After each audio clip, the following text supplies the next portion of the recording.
ये वामपंथियन सब जो है ना, इनको कोई काम नहीं है भाई। अब तो मैं कांग्रेस में हूं। 18 में पीएचडी करके हम पहली बार किसी पब्लिक इवेंट में आए। 8 साल के बाद पहली बार आए। एक महिला अपना जाति बता रही थी। हमने कहा दोस्त इसमें तेरा क्या रोल है? मम्मी पापा को थैंक यू बोलो ना। और इतना मेरिटोरियस है कि इजराइल के प्रधानमंत्री को इंप्रेस करने के लिए डांस कर रहे हैं। ऐसा नहीं कि नॉर्मल झुक करके साष्टांग प्रणाम करना है, जमीन को चाट चाट करके कुआं खोद देना है वहां पे। हमको कौन सा जो है फ्री में नंबर दे करके जेएनयू में एडमिशन हो गया था। सर आप इंटरव्यू में थोड़ा भी मदद किए थे हमको। ये वही मानसिकता है जिसमें द्रोणाचार्य ने ये तय कर दिया कि अर्जुन को तो सिखाएंगे, एकलव्य को नहीं बताएंगे। ये वही मानसिकता है। बोला इधर आकर के लोग बोलता है हम असली लाल है, हम गाया लाल है, ये स्टूडेंट यूनियन है कि एशियन पेंट की दुकान है। तो सर 3-4 करोड़ में तो फ्लैट मिलता होगा बसंत कुंज में। 4.5 करोड़ खरीद लिया क्या भाई? आए यहाँ पे जो है इंटरव्यू देने के लिए। ये बाबा गंगनाथ मार्ग सर हम 3 बार घूम गए। हमको जेएनयू का गेट ही नहीं मिला।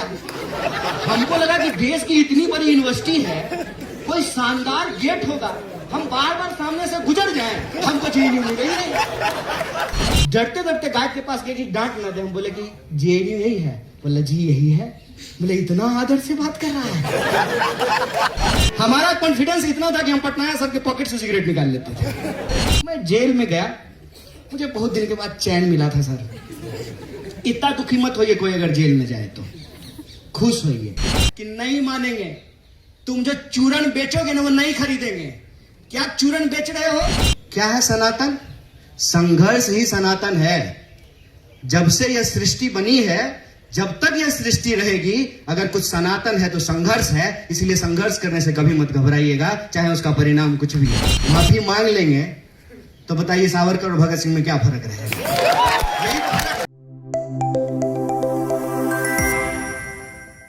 मैं यहां बैठा हुआ था तो सोच रहा था, कहने को बहुत कुछ है, बताने को कुछ भी नहीं है। कहने को बहुत कुछ इस तरह से है कि हमारे शिक्षकों ने जो है पारी संभाल ली है। तो एक बात तो सुचिता ने कह दी कि ये अपना आंदोलन तो बता रहे हैं, अपने खिलाफ होने वाला आंदोलन नहीं बता रहे हैं। लेकिन खासियत यही है जेएनयू की, इसीलिए हम आपके बीच आए हैं। आपको कुछ बताने नहीं आए, आप हमसे ज्यादा समझदार हैं। और हमको भी आपकी उम्र में लगती थी कि हमको दुनिया की सबसे ज्यादा समझ है, और आपको भी लगनी चाहिए कि हम ज्यादा समझते हैं। हम बस इस सॉलिडेरिटी मीटिंग में इसलिए आए हैं कि हमारे लिए कोई करके गया और आप अपनी आने वाली पीढ़ी के लिए कर रहे हैं। जेएनयू एक सिलसिला है। अगर हम समझते हैं कि जेएनयू एक विश्वविद्यालय है तो शायद हम जेएनयू को नहीं समझ पा रहे हैं। जेएनयू एक स्पिरिट है। जेएनयू नाउम्मीदी के इस दौर में एक उम्मीद है, इसलिए हम आपके बीच में आए। और इसमें कोई दो राय नहीं है कि आप जीत जाएंगे। ये जो चारों ऑफिस बेरर हैं हमारे कॉमरेड, आप जीतेंगे। आप नहीं जीतेंगे, फिर जेएनयू जीतेगा। बस मैं आपसे 2-3 बात कहूंगा। पहला तो ये कि अभी कॉमरेड रोहित ने रजत दत्ता को याद किया। हम लोग यूनिवर्सिटी हड़ताल किए थे और ये जो जेएनयू एडमिन के सामने टी पॉइंट है, वहां पे हमने उनकी गाड़ी रोक दी। सर दोपहरी में जो जा रहे थे, मस्ट भी डायबिटीज पेशेंट रहे होंगे। बहुत तेज उनको गुस्सा आया। बोले तुम लोग यूनिवर्सिटी क्यों बंद किए हो? बोले कि अपने अधिकार के लिए बंद किए हैं, पूरे एटीट्यूड में। बोले कि क्या क्या नाम है? बोले शौक से लिख लीजिए। वो सीधा वाइस चांसलर के पास गए, बाय नेम कंप्लेन कर दिया। सब जो है संगठन से 2-2 लोगों को फाइन हो गया। देखिए समझदार वाइस चांसलर और मूर्ख वाइस चांसलर में क्या फर्क होता है, ये हम आपको बताते हैं। समझदार वाइस चांसलर जो है वो ये जानता है कि किसी भी स्थिति में भद हमारी पिटनी है, तो इज्जत बचा लेते हैं। उस वक्त के वाइस चांसलर बहुत समझदार थे। शिक्षक को समझाया, कंप्लेन किया, फाइन किया, और जब एडमिशन लेने के लिए दोबारा रजिस्ट्रेशन के लिए गए तो एडमिशन बोला कि फाइन दो। बोले फाइन तो नहीं देंगे, माफी मांग लेंगे। तो बताइए सावरकर और भगत सिंह में क्या फर्क रहेगा? यही तो फर्क है। इसीलिए हमने कहा कि जेएनयू एक सिलसिला का नाम है। तो जो है वाइस चांसलर, ठीक है, किसी को बताना मत, फाइन हम भर देते हैं। एक तो जो टीचर यहां साथ खड़े हैं, हमारी लड़ाई में हमेशा खड़े रहे, हम इनके खिलाफ भी लड़े हैं। दूसरा कि वही टीचर जिनके खिलाफ हम लड़ते हैं, जो हमको सिखाते हैं, वही सिखाते हैं कि लड़ो, सच के लिए लड़ो, न्याय के लिए लड़ो। और आजकल एक वर्ड बहुत मीडिया में चलता है ना, सनातन। क्या है सनातन? संघर्ष ही सनातन है। जब से यह सृष्टि बनी है, जब तक यह सृष्टि रहेगी, अगर कुछ सनातन है तो संघर्ष है। इसलिए संघर्ष करने से कभी मत घबराइएगा, चाहे उसका परिणाम कुछ भी हो। और जब हम जेल गए तो सबसे ज्यादा मुखर वॉइस के तौर पे अगर कोई लड़ रहा था तो रजत दत्ता लड़ रहे थे। यहां से हम उनको याद कर रहे हैं। इसीलिए हमने कहा कि जेएनयू एक सिलसिला है, और उस सिलसिले में हमको 2-3 बात समझनी है। ये कोई नई बात नहीं है। हम लोग यहाँ कुछ हजार लोग बातचीत कर रहे हैं, और ब्रह्मपुत्रा के सामने लाल बेंच पे बैठ करके 3-4 लोग कह रहेगा, ये वामपंथियन सब जो है ना, इनको कोई काम नहीं है। भाई अब तो मैं कांग्रेस में हूं। तो ये ना हमेशा होता है, कुछ लोग लड़ते हैं, कुछ लोग उस लड़ाई का फल खाते हैं, और कुछ लोग फल खाने के बाद भी उसका मजाक उड़ाते रहते हैं। इसकी परवाह मत कीजिए, लड़ते रहिए। और कोई बाहर मुझे पूछता है, मेरी अंग्रेजी बहुत अच्छी है, बहुत शानदार है, इतनी अच्छी है कि मैं आज तक उसको बोलने का हिम्मत नहीं जुटा पाया। और जेएनयू से मेरा जो कहिए एक ना लव हेट रिलेशनशिप है। मोहब्बत भी इतनी भी है, और गुस्सा भी कभी कभी बहुत आता है। हम बताते हैं, 18 में पीएचडी करके हम पहली बार किसी पब्लिक इवेंट में आए, 8 साल के बाद पहली बार आए। और वो इसलिए आए हैं कि हमको लगा ये जेडीयू में आज तक हुआ ही नहीं। सरकार हमारे खिलाफ होती है, एडमिनिस्ट्रेशन का एक हिस्सा हमेशा स्टूडेंट मूवमेंट के साथ होता है, क्योंकि जेएनयू का एडमिनिस्ट्रेशन कोई बाहर से आकर के नहीं बनता है, जेएनयू के ही टीचर और जेएनयू के ही कर्मचारियों से बनता है। तो जब हम जेएनयू बोलते हैं तो सिर्फ विद्यार्थियों का नहीं, विद्यार्थियों का, कर्मचारियों का, शिक्षकों का, पेड़ों का, पौधों का, पहाड़ों का, लाइब्रेरी का, क्लासरूमों का जेएनयू है। और यह जो मानसिकता है ना, आज जो हमारे ऊपर थोपी जा रही है कि देश अलग है, देशवासी अलग है, एडमिनिस्ट्रेशन अलग है, स्टूडेंट अलग है, ये जो मानसिकता है इसी को कहते हैं गुलाम मानसिकता। और हमको नागरिक से लगातार गुलाम बनाने की कोशिश की जा रही है। जब हम ऊपर से जाते रहते हैं कभी कभी, तो जेएनयू में आज भी सबसे ऊंची कोई चीज दिखती है तो वो लाइब्रेरी दिखती है, और मन में एक सुकून रहता है कि चलिए आज भी जेएनयू का एडमिनिस्ट्रेटिव बिल्डिंग लाइब्रेरी से छोटा है। जिस दिन एडमिनिस्ट्रेटिव बिल्डिंग लाइब्रेरी से बड़ा हो जाएगा, उस दिन जेएनयू नहीं रहेगा। इस बात को याद रखिएगा। और इसीलिए ये जो लाइब्रेरी का सवाल है, और उस सवाल को लेकर के जो जेएनयू एसयू का रेस्ट्रिक्शन है, इसका एक लार्जर पॉलिटिकल और फिलोसफिकल कॉन्टेक्स्ट है। फिलोसफिकल कॉन्टेक्स्ट ये है कि आप पढ़ने से रोकना चाहते हैं। मैं जब आया जेएनयू तो सतलज में था, तो मुनिरका में कौन रहता है सर? अगर आपको पैसा हो जाए, ईमानदारी से बोलिए, अगर आपको पैसा हो, सर अजय सर आप बसंत यार रहते हैं ना, कौन रहता है मुनिरका में? मुनिरका में वो रहता है जो वसंत कुंज का किराया नहीं दे सकता है। ये इसमें क्या झूठ है? जबरदस्ती का हम कोई नॉस्टैल्जिया नहीं ओढ़ना चाहते हैं। जबरदस्ती का जो है ना, हमको गरीबी का कहानी मत सुना। हम गरीब थे, अब नहीं है। तो ना जबरदस्ती का गरीबी ओढ़ने का बात नहीं है। सच्चाई की बात है। तो क्या देश सिर्फ एक तरह के लोगों का होगा कि सब लोगों का होगा? क्या यूनिवर्सिटी सिर्फ एक तरह के लोगों की होगी या सब तरह के लोगों की होगी? यही सवाल है। और देश मतलब क्या?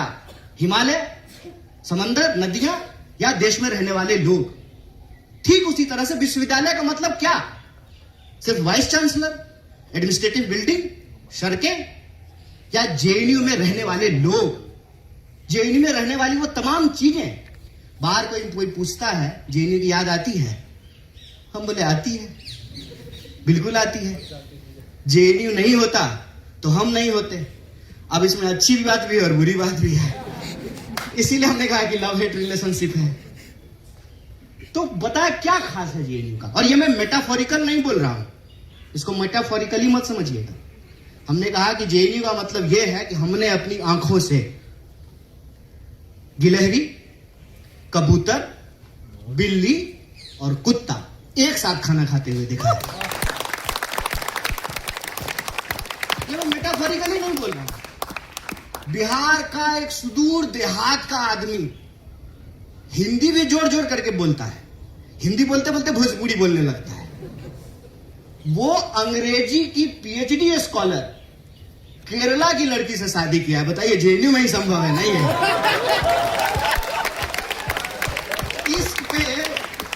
इश्क पे जो है मैम ने जो है कविता कही, ये इश्क जो है आपके होने का, आपके बीइंग का, आपके वजूद का, कि तुम ही तुम नहीं हो, हम भी हैं। देश प्रधानमंत्री नहीं होता है, सिर्फ प्रधानमंत्री नहीं होता है, हम भी हैं। विश्वविद्यालय सिर्फ वाइस चांसलर नहीं होता है, हम भी हैं। और क्या मांग रहे हैं? पढ़ने के लिए जा रहे हैं। कौन जाता है? पिटते हैं सारे लोग। आप में से सारे लोग पिटे होंगे पढ़ने के लिए। कौन पढ़ना चाहता है? किसको पढ़ने में मजा आता है? खेलने में मजा आता है, सिनेमा देखने में मजा आता है, रील देखने में मजा आता है, रील बनाने में मजा आता है। पढ़ने में किसको मजा आता है? ये सारे टीचर यहां बैठे हुए हैं। सर, हम लोग तो खूब इनकलाब जिंदाबाद करते थे और कई बार समय पे असाइनमेंट तो नहीं जमा करते थे। और ये जो रेस्टिगेट हुए हैं, ये किसी एवरेज स्टूडेंट से कम ही लाइब्रेरी जा पाते होंगे बेचारे। ये तो दूसरे के अधिकार के लिए रेस्टिगेट हुए।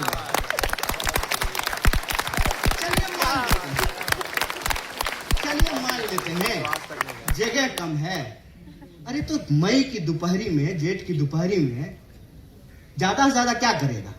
भात खा लिया है तो सो जाएगा लाइब्रेरी में, नाक बजाने लगेगा, बगल वाला उठा देगा, ए भाई आवाज कर रहे हैं, और क्या ले लेगा? मुनीरका में कौन लोग रहता है? ये हमेशा से हम सुने हैं, इसीलिए बात हम बोल रहे हैं। ये पीछे किसी चाय की दुकान पे, लाइब्रेरी कैंटीन में, कहीं किसी हॉस्टल के सामने बैठ करके, ताप्ती के सामने, कहीं 5 लोग, क्या हो रहा है? अरे आए हैं कुछ लोग नेतागिरी छांटने, इनको कोई काम है क्या? और उनको बड़ा काम है, यहां से निकल करके पता नहीं क्या कर लिए हैं। हम सबको देख रहे हैं, सबको देख रहे हैं, ठीक है? तो ये हमेशा से बोलते हैं। वो क्या करते, मैं सत्तर रहता था, लोग पानी का ठंडा बोतल सर भर करके लेके चले जाते थे। कुछ लोग गेट पे खड़ा हो जाता था, ए हटाओ, निकालो पानी, तुम पानी पी जाओगे तो हम क्या पिएंगे? अरे तो तुम नहाओगे क्या कूलर के पानी से? एक बोतल कोई पानी भर करके चला गया, क्या बिगड़ जाएगा? ये मानसिकता का सवाल है। और आपने अंग्रेजी में कहा ना फ्यूडलिज्म, तो मत इतना भारी जार्गन तो मैं इस्तेमाल नहीं करता हूं सर। हमको मिल गया, दूसरे को नहीं मिले, ठीक है? और कुछ लोग तो ये जन्म के आधार पे ले लेते हैं। बताइए, देखे एक वीडियो, एक महिला अपना जाति बता रही थी। हमने कहा दोस्त, इसमें तेरा क्या रोल है? मम्मी पापा को थैंक यू बोलो ना। किसी के पैदा होने में, बताइए मेरे पैदा होने में मेरा क्या रोल है? अब उसके आधार पर मुझे कुछ मिल गया है तो ये गिनाने वाली बात है। और मजेदार बात जान लीजिए, सिर्फ इतने तक नहीं रुकते हैं, और दूर चले जाते हैं, कोई और महान चीज से अपने आप को जोड़ देते हैं। राम परशुराम, कोई ऋषि मुनि, पता नहीं कहां चले जाते हैं। अरे कुछ अपने लाइफ में भी तो पैदा कर लो। कुछ अपने जीवन में अचीवमेंट कर लो ताकि अपना परिचय बता सको। माना कि तुमने मेहनत करके जेएनयू में एडमिशन लिया, बहुत धन्यवाद, तुम्हारी काबिलियत, तुम्हारे मेरिट को सैल्यूट। तुम उतना ही मेरिटोरियस है जितना मेरिटोरियस देश के प्रधानमंत्री हैं, माना। और इतना मेरिटोरियस है कि इजराइल के प्रधानमंत्री को इंप्रेस करने के लिए डांस कर रहे हैं। हमने कहा देखिए यही ट्रेडिशन है।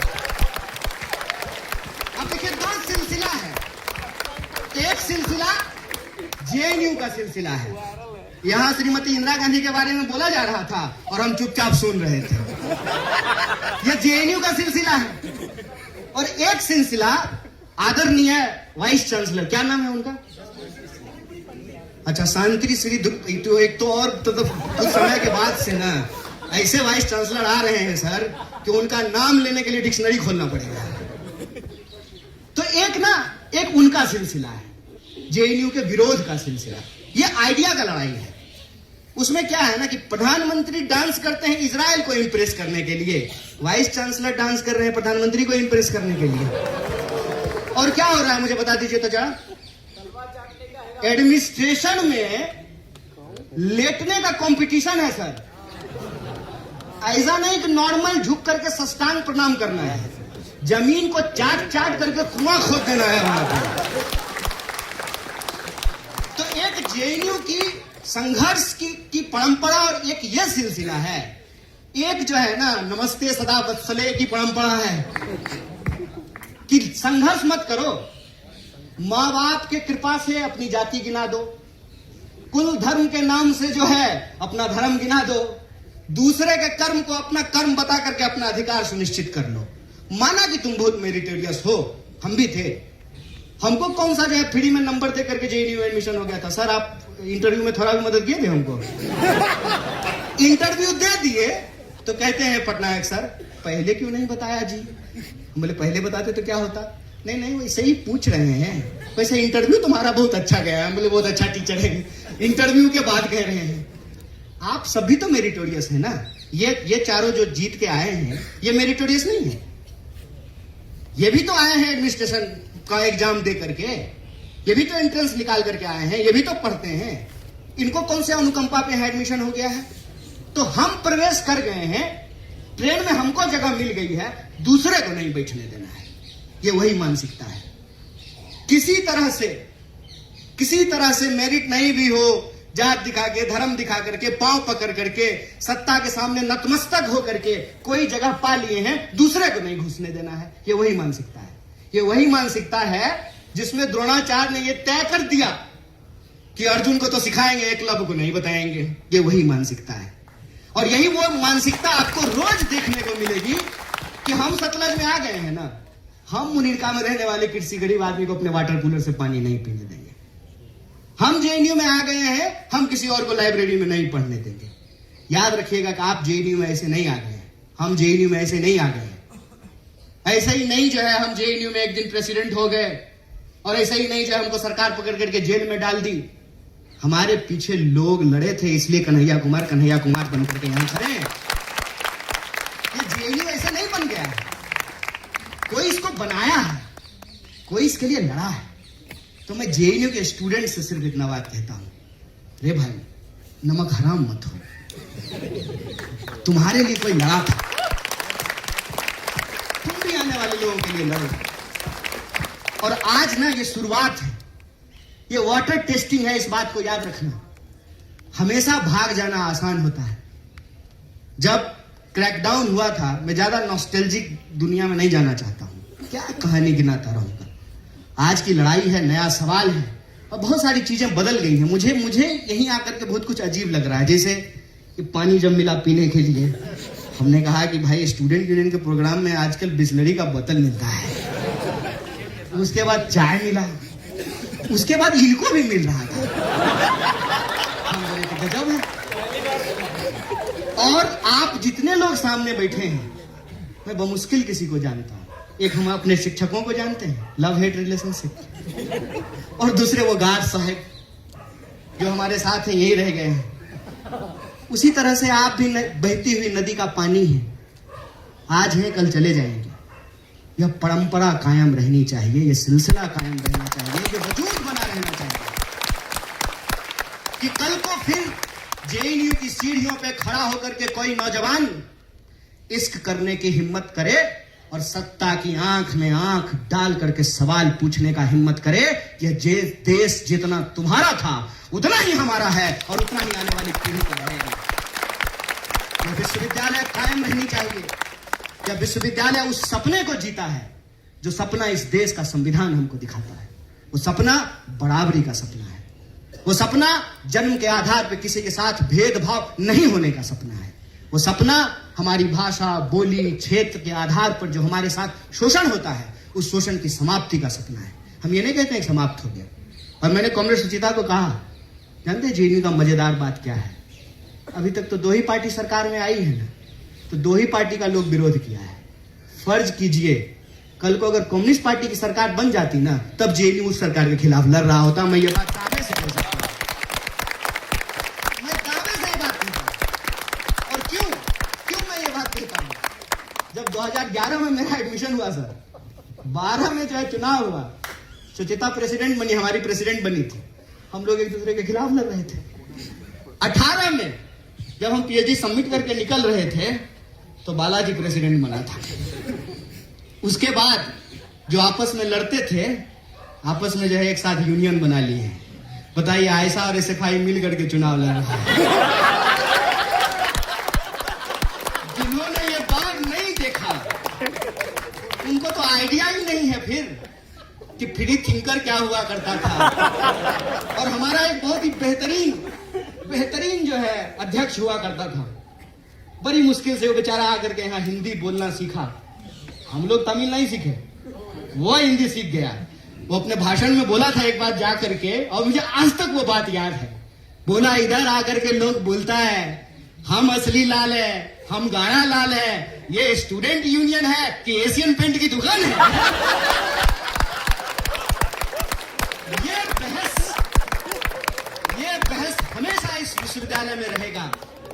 और इसीलिए नेहरू की जो प्रतिमा लगी हुई है, उस प्रतिमा के बाहर एक बात लिखी हुई है, क्रिटिकलिटी को प्रोटेक्ट करना, क्रिटिकल अंडरस्टैंडिंग को आगे बढ़ाना ही विश्वविद्यालय का काम है।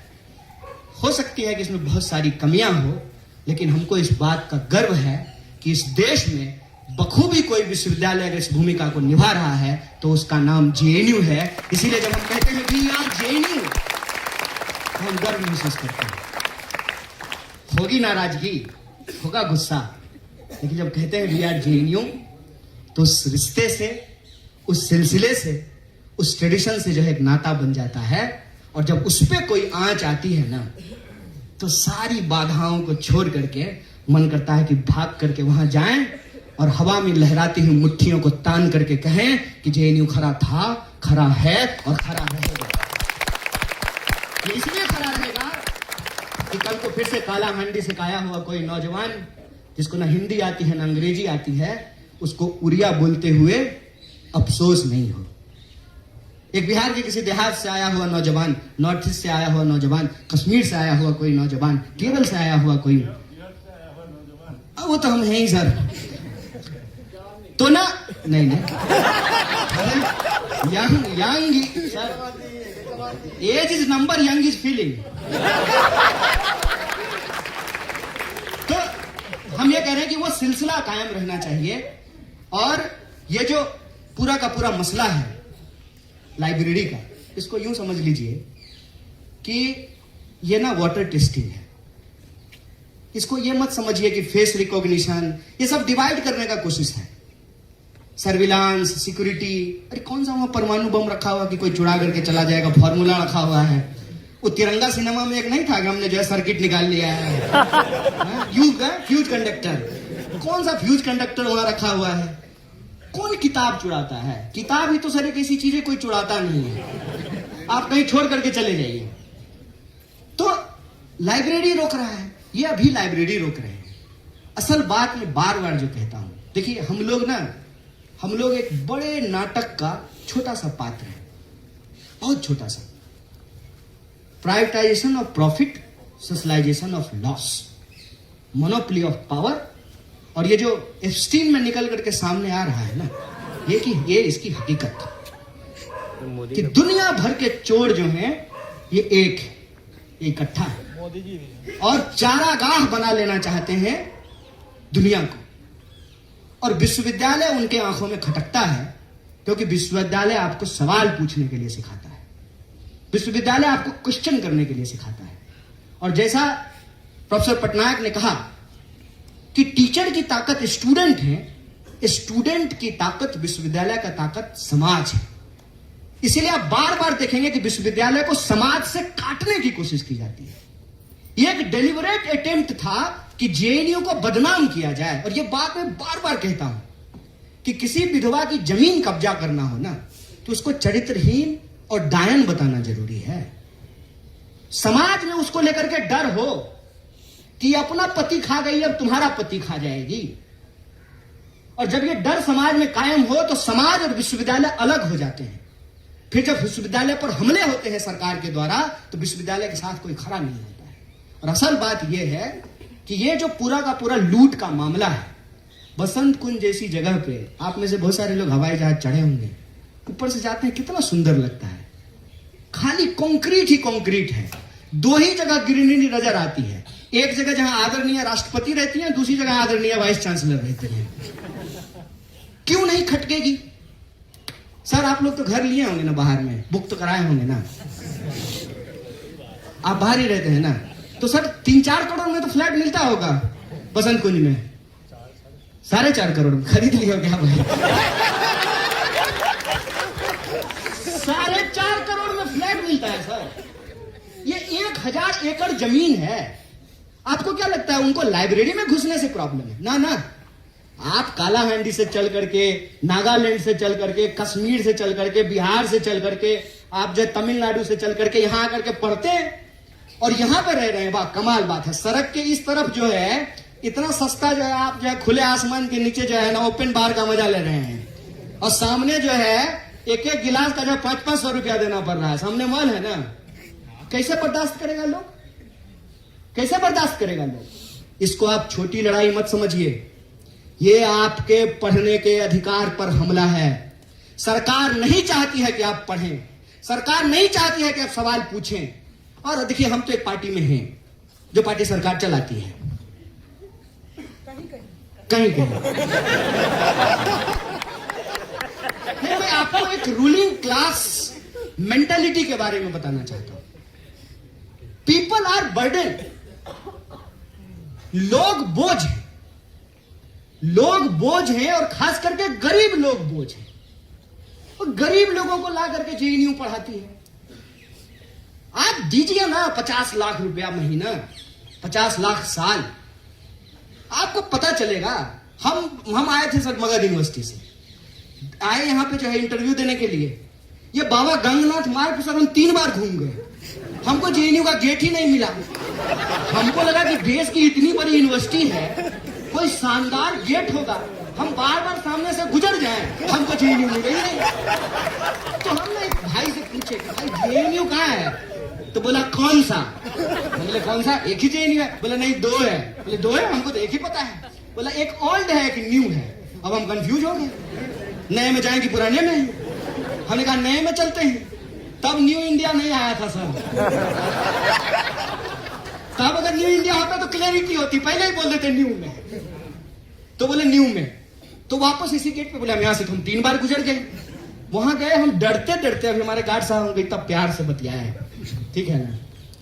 गार्ड के पास हम डरते डरते गए। गरीब आदमी ना पहले से डरा रहता है कि कोई डांट ना दे, कोई ह्यूमिलिएट ना कर दे, कोई भगा ना दे, कोई मुंह पे दरवाजा ना बंद कर दे। ये होता है, कॉन्फिडेंस नाम का कोई चीज होता है। एक आध साल यहां रहने के बाद समझ में आया था। तो डरते डरते गार्ड के पास गए कि डांट ना दे। हम बोले कि जेएनयू यही है? बोला जी यही है। बोले इतना आदर से बात कर रहा है, ये तो मनुष्य समझ रहा है। बोला आपको कहां जाना? ये हमको आपको कह रहा है। हम बोले सर। बोला सर मत कहिए। बोले नहीं आप सर हैं, हमको सबको सर कहने की आदत है। बोला कि यही जेएनयू है, कहां जाना है? हम बोले इंटरव्यू है हमारा। हम इंटरव्यू देने ऐसे आए थे जैसे एमआर का नौकरी करने के लिए आए हैं। बढ़िया टक करके पेंट में सर शर्ट पहन करके आए थे, हवाई शर्ट पहन करके। तो ना एक आदमी को रोका, वो सीनियर रहे होंगे, बोला कि इनको जरा छोड़ दीजिएगा एड ब्लॉक। हम पीछे बैठ गए, हम उसको बोले कि किराया भी लीजिएगा क्या? बोला नहीं भाई किराया नहीं लेंगे, हम भी यहीं पढ़ते हैं। हो गया एडमिशन। पहला दिन क्लास में गए, प्रोफेसर मालाकार थे, आए क्लास में, वो आए, हम खड़े हो गए, बाकी सब बैठा हुआ था। बोले खड़े क्यों हो गए? हम बोले सर आप आए हैं क्लास में इसलिए खड़े हो गए। तो बोले कि इसमें हमने ऐसा क्या कर लिया कि तुम खड़े हो रहे हो हमको देख के? हमने कहा सर आप टीचर हैं। तो बोला कल तुम भी हो जाओगे। हम बोले हाँ बात तो ठीक है, टीचर होने ही तो आए हैं। बोले कि मेरी पीएचडी हो गई, तुम्हारी पीएचडी हो जाएगी, हमारे तुम्हारे में क्या फर्क है? फिर हमारा कॉन्फिडेंस इतना, वैसे सर हम सिगरेट नहीं पीते हैं, हमारा कॉन्फिडेंस इतना था कि हम पटनायक सर के पॉकेट से सिगरेट निकाल लेते थे। फर्क देखिए, कैसे आए थे और कैसे बन गए। क्या सर? और झूठ बोल रहे हैं, खाली केला खाली थोड़ी गए थे इनके घर में, 20 दिन जेल में थे, बड़ी जोर से तलब हो गई थी। तो मैं सोचा कि सर के पास आता हूं, पीने का सिगरेट मिलेगा। ये फर्क है, ये मैं अपनी आप बीती आपको बता रहा हूं, और ये मैं पहली बार पब्लिक में बोला हूं। तो और जेल जो है, जेल का मजेदार बात, सब 83 की बात बोल रहे थे। मैं जेल में गया, मुझे बहुत दिन के बाद चैन मिला था सर। इतना दुखी मत होइए कोई अगर जेल में जाए तो, खुश होइए। पता है क्यों? क्योंकि एक असली बात कोई नहीं बताएगा। इनमें से अगर कोई भी जेल में चला जाए ना, संघर्ष कीजिए लेकिन दुखी मत होइएगा। क्यों? क्योंकि जब आप सुबह 2 बजे अपने स्टूडेंट यूनियन के लीडर को, लीडर तो मत ही बोलिए, बेचारे वर्कर हैं, प्यून है वो आपके, फोन करके जब कहते हैं ना कि हाँ जी रिजर्वेशन काउंटर सुबह कितने बजे खोलेगा, अरे तुम रेलवे इंक्वायरी है। मतलब स्टूडेंट यूनियन का मतलब परमानेंट 24/7 पानी नहीं आ रहा है। स्टूडेंट यूनियन को फोन करो, और नहीं अगर फोन उठाए आना अगली बार वोट मांगने के लिए। ये जो कॉन्फिडेंस है ना आपका, यही नागरिक होने का बोध है। मैं एक संगठन का प्रभारी हूं सर, जिसका कपड़ा का बैनर का आप बात कर रहे थे, आपके कपड़ा का बैनर सामने लगा हुआ है। समय बदलता है। स्टूडेंट यूनियन का टीचर जब चलता है ना लीडर, तो लगता है कि कोई एमपी जा रहा हो। यहां स्टूडेंट यूनियन का लीडर गुजर जाए पता भी नहीं चलेगा लीडर है। मैं ऐसे ही एक प्रोटेस्ट में गया था, एक दूसरी यूनिवर्सिटी का प्रेसिडेंट आया और बोला कि ये प्रेसिडेंट है, शकल कैसी लगती है उसकी। मैं सुन लिया उसको, मैं पलट करके बोला भाई संघर्ष करने के लिए लोग चुनते हैं, मॉडलिंग करने के लिए थोड़ी चुनते हैं। ये जो आपके नागरिक होने का बोध है ना, मैं सिर्फ जेएनयू के अपने विद्यार्थियों से बात करना चाहता हूं। मुझे कोई हक नहीं कि आपको कुछ बताऊं समझाऊं, बस मैं भी आपकी तरह का भी यहां विद्यार्थी था, आपका अनुभव साझा कर रहा हूं। ये जो संघर्ष करने का जिम्मेवारी आप देते हैं, हम लोग कहते थे अक्सर कि student union seat of power नहीं है, सीट ऑफ स्ट्रगल है। अगर आप यहां आए तो संघर्ष कीजिए, और ये स्टूडेंट के दिमाग में क्लियर है, तभी तो रात को 2 बजे फोन करते हैं। तो गलती से अगर कोई जेल चला जाए, मैं बता रहा हूं ये बहुत खुश होंगे। पता है क्यों? सोएंगे, बहुत बढ़िया नींद है, कोई फोन नहीं करेगा, पानी नहीं आया है, सतलज में पानी नहीं है, ताप्ती का पानी खत्म हो गया है, रिजर्वेशन काउंटर नहीं खुल रहा है, लाइब्रेरी में कुछ हो गया, फुर्सत मिली, बढ़िया से शांति से जो है पीएचडी लिखेंगे। और आजकल रूमी बहुत मशहूर हो गए हैं, हम भी काफका और रूमी पढ़ेंगे जेल में बैठ करके। क्या जेल जब गए, 83 की बात कर रहे थे लोग, तो मैं सो करके उठा था, एक आदमी आया और कहता है और कॉमरेड कैसे हो? हम बोले जेल में।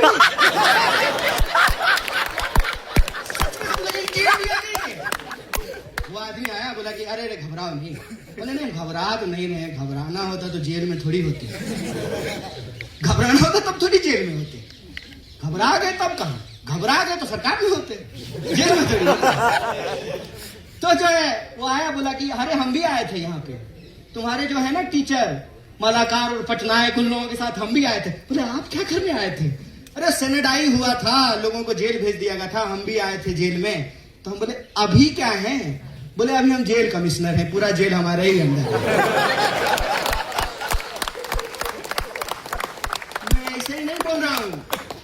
कि जिनको लगता है कि जेएनयू यूनिवर्सिटी है वो जेएनयू को नहीं जानते हैं।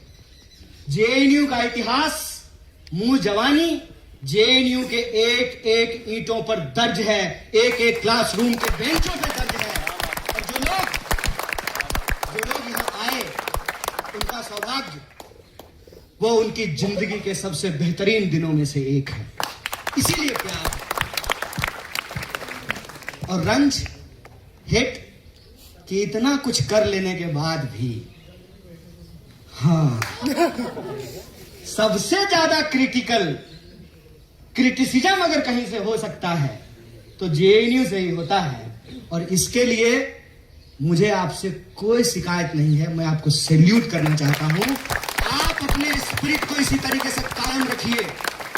देश में एक यूनिवर्सिटी तो ऐसी है जो आज भी लोगों की रीढ़ की हड्डी को सीधा करता है, जो सत्ता के आंख में आंख डाल करके सवाल पूछता है, जो कहता है कि नहीं मानेंगे, तुम जो चूरन बेचोगे ना वो नहीं खरीदेंगे। क्या चूरन बेच रहे हो? सिक्योरिटी का?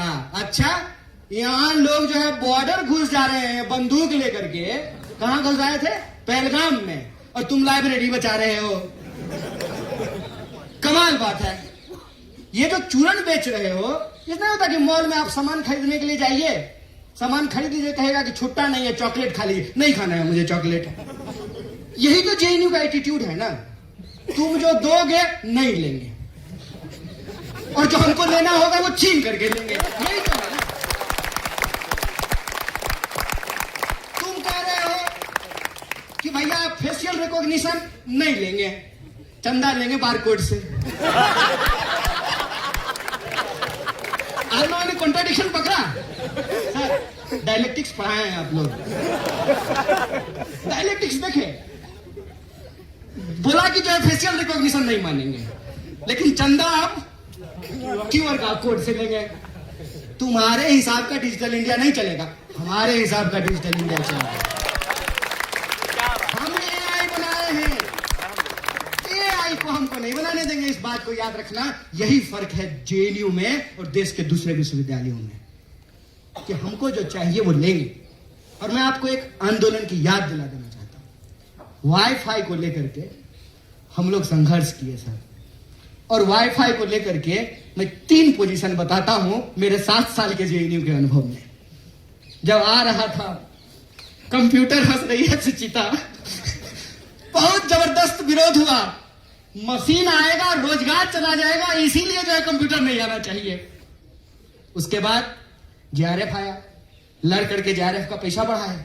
जेआरएफ का पैसा बढ़ते ही सर ब्रह्मपुत्रा में मोटरसाइकिल लगाने की जगह नहीं, और देखते देखते जो है डिलीवरी बॉय सुबह शाम ये मुगल दरबार वाला भी डिलीवरी करने लगा। हाँ, रूम नंबर 107 ब्रह्मपुत्रा ओल्ड की एक्सटेंशन।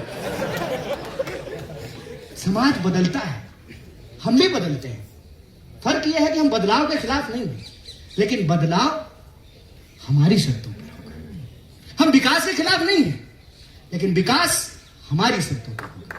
बदलाव के नाम पर तुम अगर मेरे ऊपर कुछ थोपना चाहते हो, और यूनिवर्सिटी का जो बुनियादी कैरेक्टर है कि ये एक्सक्लूजनरी नहीं होगा, इंक्लूसिव होगा। बताइए, अगर ऐसी यूनिवर्सिटी होती कि बंबू गेट लगा होता, जैसे टोल गेट पे लगा होता है, तब तो हम नहीं देख पाते इंटरव्यू।